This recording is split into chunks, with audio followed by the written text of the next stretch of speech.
Chapter 12, Uncle Tom. William Lloyd Garrison was about to present a secret weapon to the abolitionist movement. See, it's one thing to talk around slavery, to talk about how the slaves lived and what they were thinking and how good they had it. It's another thing to hear a man who was a slave tell his story, a new black exhibit, a new Phyllis Wheatley, but this time not in need of a publisher. Garrison would be that. That man's name was Frederick Douglass. In June of 1845, the narrative of the life of Frederick Douglass, an American slave, was published. It outlined Douglass's life and gave a first-hand account of the horrors of slavery. It was a hit and a necessary weapon to once again fight against the idea that black people were subpar and that white people were the benevolent Christians that the likes of Zurara and Cotton Mather worked so hard to portray. It was also meant to gain some kind of white sympathy. But Douglass was a runaway slave with a book about being a runaway slave, which meant he'd basically snitched on himself and needed to run farther away. So he went to Great Britain and spread his anti-slavery message there. While in America, pro-slavery politicians, now with Texas as a slave state, pushed for even more expansion west. Douglass's narrative wasn't the only one. Is there ever only one? In fact, the telling of his story sparked the telling of many others, including one about an enslaved woman, the narrative of Sojourner Truth. Up until this point, women had been left out of the conversation around slavery, as if they weren't slaves, or as if they weren't slave holders. Sojourner Truth was a former slave with the moxie of a woman slaveholder. The kind of woman who would stand up in a room full of white people and declare her humanity.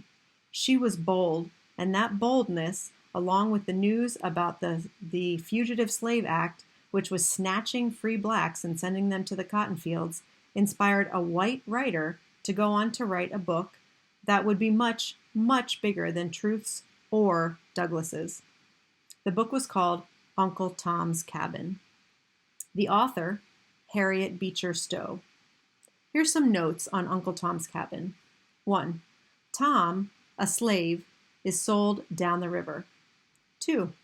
He meets a young white girl, Eva. 3. Eva's father buys Tom. 4. Tom and Eva become friends, connecting over Christianity. 5. Eva dies 2 years later, but not before having a vision of heaven. 6. After her death, the white people decide to change their racist ways. 7. Eva's father even promises to free Tom. 8. Eva's father dies before he frees Tom, and Eva's mother sells Tom to a harsher slave owner. 9. This slave owner, Simon Legree, hates Tom for not whipping a fellow slave. 10.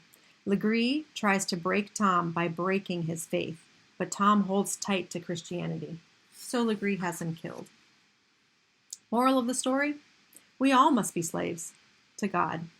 And since docile black people make the best slaves to man, they make the best Christians. And since domineering whites made the worst slaves, they made the worst Christians. So slavery, though a brutal attack on black humanity, was really just proof that white people were bad believers in Jesus. I know, but hey, it didn't have to make too much sense.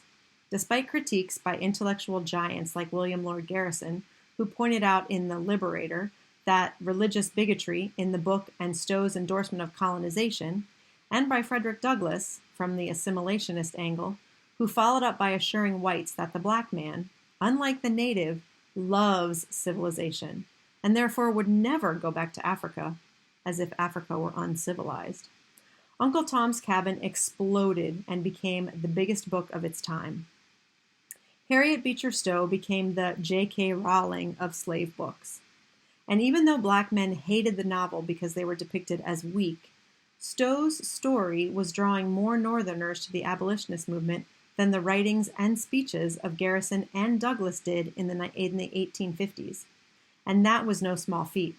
Garrison had used The Liberator as a consistent anti-racist sounding board, and Douglas had boldly argued against polygenesis and proved there was no white Egypt, making him the world's most famous black abolitionist and assimilationist. But women were in support of Stowe. They were ready to fight for their rights and set the nation on fire. Stowe was their gasoline. And her novel was a time bomb that ticked, and after exploding, set the stage for a new political force, especially when it came to the conversation around slavery: Abraham Lincoln.